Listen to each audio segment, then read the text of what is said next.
Top quality और consistent performance के लिए सिर्फ सिल्वर पंप नाम याद रखना। ಬಿಜೆಪಿ ಗೆಲ್ಲಿಸಿ ಕಷ್ಟ ಆಯ್ತಾ ಅಂತ ಕರಾವಳಿಯ ಜನ ಬಿಜೆಪಿ ಶಾಸಕರನ್ನು ಗೆಲ್ಲಿಸಿ ಕಷ್ಟ ಆಯ್ತಾ ಅನ್ನೋ ಪರಿಸ್ಥಿತಿ ಹೇಳಿದ್ದಾರೆ. ಏನು ಅನುದಾನ ಬರ್ತಾ ಇಲ್ಲ, ಏನು ಇನ್ನೊಂದಿಲ್ಲ ಅಂತ. ನಾನು ನಿನ್ನೆ ದಿನ ಮಂಗಳೂರಿನಲ್ಲಿ ಜನಾಕ್ರೋಶ ಯಾತ್ರೆಯಲ್ಲಿ ಮಾತನಾಡ್ತಾ ಈ ಅಂಶವನ್ನು ಉಲ್ಲೇಖ ಮಾಡಿದೆ. ಹಿಂದೆ ಭಾರತೀಯ ಜನತಾ ಪಾರ್ಟಿ ರಾಜ್ಯದಲ್ಲಿ ಸರ್ಕಾರ ಇದ್ದಾಗ, ಯಡಿಯೂರಪ್ಪನವರು ಮುಖ್ಯಮಂತ್ರಿಗಳಿದ್ದಾಗ ರಾಜ್ಯ ಮತ್ತು ಕೇಂದ್ರ ಸರ್ಕಾರ ಎರಡೂ ಸರ್ಕಾರಗಳು ಸೇರಿ ನರೇಂದ್ರ ಮೋದಿಜಿ ಸರ್ಕಾರ, ಹಿಂದಿನ ಯಡಿಯೂರಪ್ಪನ ಬಿಜೆಪಿ ಸರ್ಕಾರ ದಕ್ಷಿಣ ಕನ್ನಡಕ್ಕೆ ಮಂಗಳೂರಿನಲ್ಲಿರ್ತಕ್ಕಂಥ ವಿಧಾನಸಭಾ ಕ್ಷೇತ್ರಕ್ಕೆ 19,500 ಕೋಟಿ ರೂಪಾಯಿ ಅನುದಾನವನ್ನು ಕೊಟ್ಟಿದ್ರು. ಆದರೆ ಈ ಸರ್ಕಾರ ಬಂದಮೇಲೆ, ಸಿದ್ದರಾಮಯ್ಯ ಸರ್ಕಾರ ಬಂದಮೇಲೆ ಅನುದಾನವೂ ಇಲ್ಲ. ಮತ್ತೊಂದು ಕಡೆ ರಾಜ್ಯದ ಮುಖ್ಯಮಂತ್ರಿಗಳು ದಕ್ಷಿಣ ಕನ್ನಡಕ್ಕೆ ಬರೋದೂ ಇಲ್ಲ. ಈ ರೀತಿ ಒಂದು ತಾರತಮ್ಯ ಇವತ್ತು ನಡೀತಾ ಇದೆ. ದಕ್ಷಿಣ ಕನ್ನಡ ಅಷ್ಟೇ ಅಲ್ಲ, ರಾಜ್ಯದ ಯಾವುದೇ ವಿಧಾನಸಭಾ ಕ್ಷೇತ್ರಗಳಿಗೆ ಅನುದಾನವನ್ನು ಕೊಡ್ತಾ ಇಲ್ಲ. ಇದು ದುರಂತ.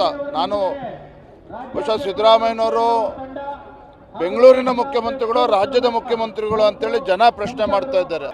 ವಾಲ್ಮೀಕಿ ಅಭಿವೃದ್ಧಿ ನಿಗಮದ ಹಗರಣ, 100 ಕೋಟಿ ಹಗರಣ, ಮೂಡ ಹಗರಣ, ಬೇರೆ ಬೇರೆ ಇತರ ಹಗರಣಗಳು ಆದ ನಂತರದಲ್ಲಿ ಅವರು ಕೂಡ ಇವತ್ತು ಬೇಸತ್ತಿದ್ದಾರೆ. ಅಭಿವೃದ್ಧಿಗೆ ಹಣ ಕೊಡ್ತಾ ಇಲ್ಲ. ಇಡೀ ದೇಶದಲ್ಲಿ ಕರ್ನಾಟಕ ರಾಜ್ಯ ಏನು ಹಿಂದೆ ಬಿಜೆಪಿ ಸರ್ಕಾರ ಇದ್ದಾಗ ಅಭಿವೃದ್ಧಿ ಕಾರ್ಯದಲ್ಲಿ ಗುಜರಾತ್ ನಂತರದಲ್ಲಿ ಕರ್ನಾಟಕ ಇತ್ತು. ಇವತ್ತು ಭ್ರಷ್ಟಾಚಾರದಲ್ಲಿ ನಂಬರ್ 1 ಸ್ಥಾನಕ್ಕೆ ತಲುಪಿದೆ ಇಡೀ ದೇಶದಲ್ಲಿ ಕರ್ನಾಟಕ ಅಂತ ಹೇಳಿದ್ರೆ ಅದರ ಕೀರ್ತಿ ಸಿದ್ದರಾಮಯ್ಯ ಮುಖ್ಯಮಂತ್ರಿಗಳಿಗೆ ಸಲ್ತದೆ.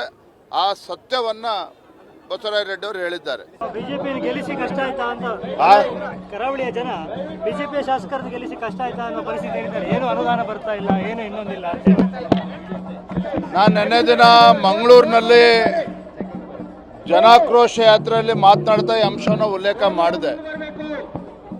ಹಿಂದೆ ಭಾರತೀಯ ಜನತಾ ಪಾರ್ಟಿ ರಾಜ್ಯದಲ್ಲಿ ಸರ್ಕಾರ ಇದ್ದಾಗ, ಯಡಿಯೂರಪ್ಪನವರು ಮುಖ್ಯಮಂತ್ರಿಗಳಿದ್ದಾಗ ರಾಜ್ಯ ಮತ್ತು ಕೇಂದ್ರ ಸರ್ಕಾರ ಎರಡೂ ಸರ್ಕಾರಗಳು ಸೇರಿ ನರೇಂದ್ರ ಮೋದಿಜಿ ಸರ್ಕಾರ, ಹಿಂದಿನ ಯಡಿಯೂರಪ್ಪನ ಬಿಜೆಪಿ ಸರ್ಕಾರ ದಕ್ಷಿಣ ಕನ್ನಡಕ್ಕೆ ಮಂಗಳೂರಿನಲ್ಲಿರ್ತಕ್ಕಂಥ ವಿಧಾನಸಭಾ ಕ್ಷೇತ್ರಕ್ಕೆ 19,500 ಕೋಟಿ ರೂಪಾಯಿ ಅನುದಾನವನ್ನು ಕೊಟ್ಟಿದ್ರು.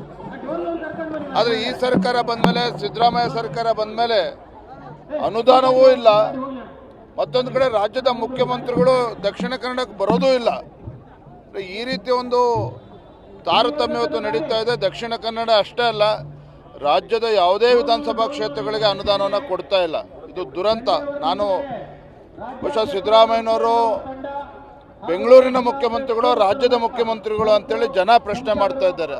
ವಾಲ್ಮೀಕಿ ಅಭಿವೃದ್ಧಿ ನಿಗಮದ ಹಗರಣ, 100 ಕೋಟಿ ಹಗರಣ, ಮೂಡ ಹಗರಣ, ಬೇರೆ ಬೇರೆ ಇತರ ಹಗರಣಗಳು ಆದ ನಂತರದಲ್ಲಿ ಅವರು ಕೂಡ ಇವತ್ತು ಬೇಸತ್ತಿದ್ದಾರೆ. ಅಭಿವೃದ್ಧಿಗೆ ಹಣ ಕೊಡ್ತಾ ಇಲ್ಲ.